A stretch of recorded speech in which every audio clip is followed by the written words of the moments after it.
With each passing episode, Interview with the Vampire is continuing to show it's one of the best shows on television. Spoilers for Interview with the Vampire Season 2, Episode 5. I really like the actor that plays young Daniel, Luke Brandon. I hope we get to see more of him. Nothing against Eric Bogosian, who plays our main Daniel. I love him too. And honestly, I was a little upset to find out that young Daniel and Louis, or even Armand, they didn't have sex, not even a threesome, nothing like that. Honestly, I feel like older Daniel was a little disappointed as well, because look at this moment. So, we didn't.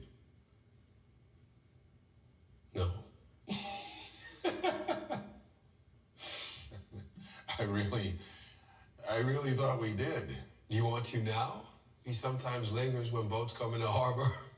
And maybe it's just me. To me, that read as disappointment. He's like, dang, I thought we did. And I think this episode just more or less confirms Daniel's queer identity. Of course, we suspected because he met Louis in a gay bar, but they never outwardly stated. And for those of you that read the books, we're not talking about the books, we're talking about the show. But this episode, more than others, definitely teasing that something bad happened in Paris, because that whole conversation about Armand saying, you can't forgive me since my hand and what happened in Paris and things like that. Again, book readers, and if you've seen the 1994 movie, shh. And Louis has obviously never recovered since that. Like, the man is unhinged. Like, he threw himself into the sun. And I get he wasn't fully in his right mind. He was high off the drugs that he got when he drunk Daniel's blood. But even when he's in his right mind, he's not in his right mind. Like, the man is hallucinating, Lestat. Like, and then it also goes back to, like, his brother also had a mental illness as well. So Louis had to have gotten, or maybe got some of that too. And honestly, this episode is kind of showing me that, like, Claudia is more of an anomaly than we think. Not even just in the fact that she's a child vampire, which is against the rules, but also she's the least problematic vampire that we've seen. And granted, she's a murderous psycho and she's just as deadly as Lestat, but they're all trash. Like, even Lestat, he's abusive and a terrible person, but in terms of like the scale of vampires, he even might be less problematic than Louis. Also, like, the bravery of Daniel, older Daniel, in this episode to confront Louis about what happened in 1973, calling him a liar and all that other stuff. I'm just like, God damn, this man is brave. Because even when you think about last season, when Daniel got up and slapped the hell out of Louis because Louis used his powers to make Daniel's Parkinson's flare up, I was just like, that man is brave. Like, it couldn't be me.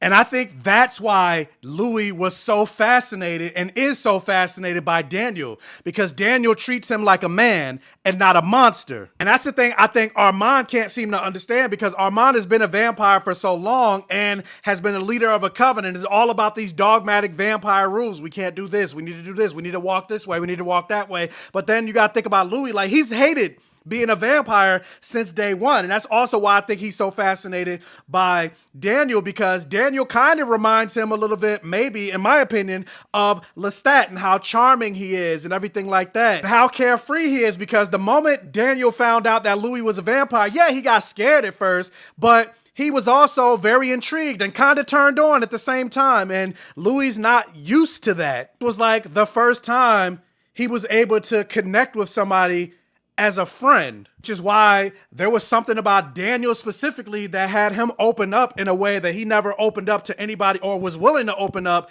to anybody else before. Because it said, what, he had like 150 something men come into his house, and Daniel was the first one that he didn't have sex with and actually talked to and connected with. Armand was scary in this episode. Like, the way he manipulated and used Daniel, like, it just goes to show the level of power that Armand has.